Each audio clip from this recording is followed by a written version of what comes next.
rechazó la canciller venezolana Delcy Rodríguez. Su opinión, por favor, respecto de esto que está ocurriendo en el Mercosur. Es un hecho lamentable para las instituciones de los foros internacionales y sobre todo la práctica que caracteriza esta acción que se sale de las reglas de la diplomacia. Podríamos decir en otro orden de idea que esto es parte del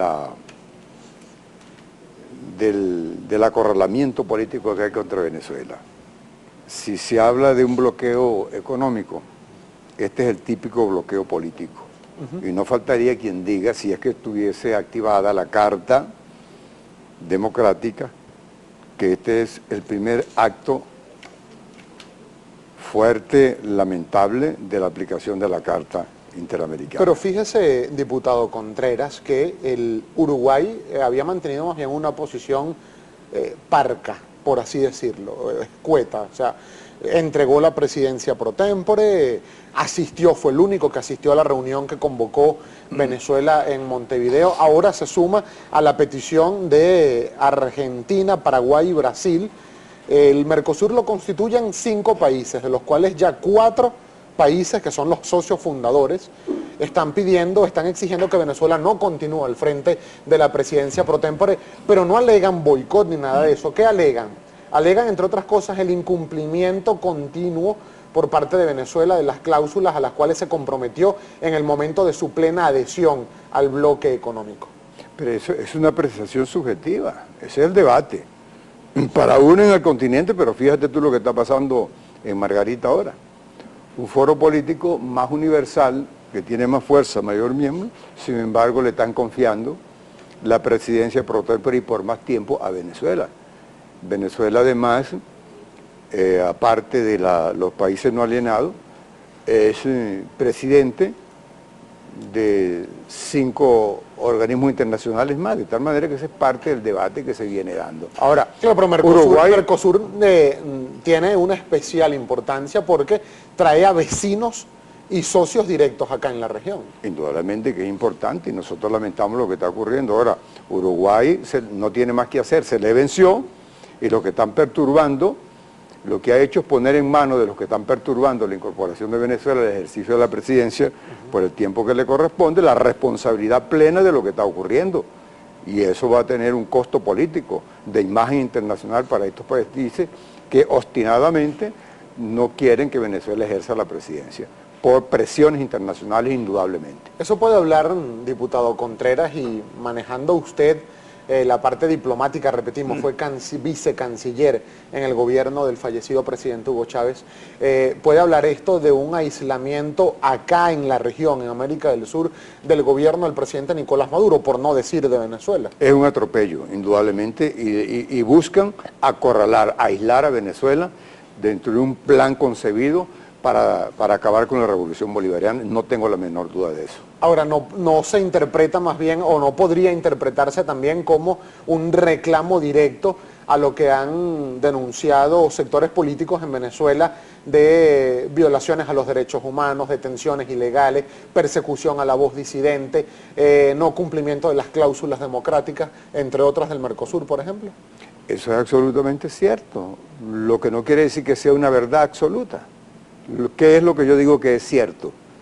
Que hay un plan internacional de sectores económicos, de oligarquías políticas, de intereses financieros, geopolíticas, de apetitos imperiales que tienen actores políticos en el país muy activos y han logrado sembrar una matriz de opinión que no favorece a la estabilidad política del país, y esa es la lucha. ¿Se le acabaron los socios en la región a Venezuela? No, de ninguna manera. Nosotros tenemos gente que quiere mucho a Venezuela, porque la mirada hacia Venezuela no es hacia el gobierno del presidente Maduro, no es hacia un modelo político ideológico, es hacia un país. Y es muy difícil separar cuándo se le está haciendo daño a una gestión de gobierno, a un liderazgo, sin que se le haga daño al país. De tal manera que aquí, definitivamente, a quien se le hace daño es al país, a Venezuela, a la patria, al desarrollo, porque los políticos y los proyectos somos transitorios en el ejercicio del poder. Apartándonos del tema Mercosur y entrando en política doméstica, diputado Contreras, ayer hubo una nueva exigencia de la Mesa de la Unidad Democrática al CNE, piden más de 19.000 máquinas, más de 6.000 centros de recolección de firmas del 20%, en una concentración que hubo en el TCJ del sector oficialista. Ellos aseguraban que no habrá, decía el diputado Héctor Rodríguez, jefe de la bancada a la cual usted pertenece, decía que este año 2016 no habrá referéndum revocatorio, pero es que el CNE no ha dicho nada. El CNE no ha dicho todavía ni que hay o que tampoco hay referéndum revocatorio este año. Mire, yo respeto la opinión de todos, aún de mis compañeros, porque cada quien opina con los elementos de convicción que tienen en mano. Yo he dicho algo que voy a reiterar aquí. A la luz de las elecciones del 6 de diciembre, el Consejo Nacional Electoral, como órgano rector de los procesos electorales en Venezuela, demostró transparencia, demostró fortaleza institucional, al igual que el Plan República del Ejército, que salvaguardó, que mantuvo el orden de esas elecciones. Y eso lo reconoció oposición y gobierno. Yo prefiero invocar esa fortaleza institucional del órgano rector del país para confiar en lo que en definitiva será. Yo no estoy de acuerdo con que se presione de manera directa ni indirecta al órgano rector electoral del país, que sea este el que administre y que finalmente les diga qué fue lo que ocurrió ahí. ¿Y quién presiona al Consejo Nacional Electoral? Bueno, vemos en los medios todos los días el debate. Es que hay un país polarizado y radical. Aquí está distorsionado todo. Fíjate ese escándalo que hay con el diálogo, que en un país seguramente tiene... Que ya lo vamos a tocar, por supuesto. Bueno, se distorsiona. Lo que es normal se ve como anormal. Claro, pero cuando usted dice, diputado Contreras, que hay presiones al CNE, ¿quién presiona? ¿Presionan desde el gobierno para que se retrase o para que no haya referéndum revocatorio o se presiona desde la oposición para que se acelere? Desde los dos lados, de los dos lados. Y es legítimo. Ahora, ¿por qué se nombra...? No, ya va, perdón, una precisión. ¿Usted considera que es legítimo que desde el gobierno se presione al CNE para que se retrase o de alguna forma no se ejecute el referéndum revocatorio este año? No, aclaremos.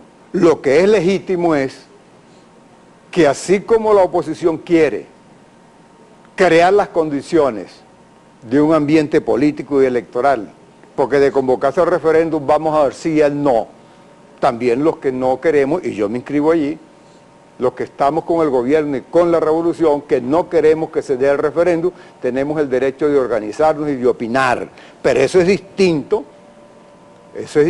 a mantener una presión al Consejo Nacional Electoral o a opinar en nombre del Consejo Nacional Electoral. Debemos tener cuidado en eso. ¿Usted considera entonces que quizás es un abuso por parte de voceros como Jorge Rodríguez, Héctor Rodríguez o Diosdado Cabello, el constantemente atribuirse funciones que competirían en este caso al Consejo Nacional Electoral? No, de ninguna manera, ni la oposición. Incluso si la oposición tiene elementos de convicción para decir que ellos recogieron la firma y que espera un veredicto del CNE a su favor, bueno, está en su derecho.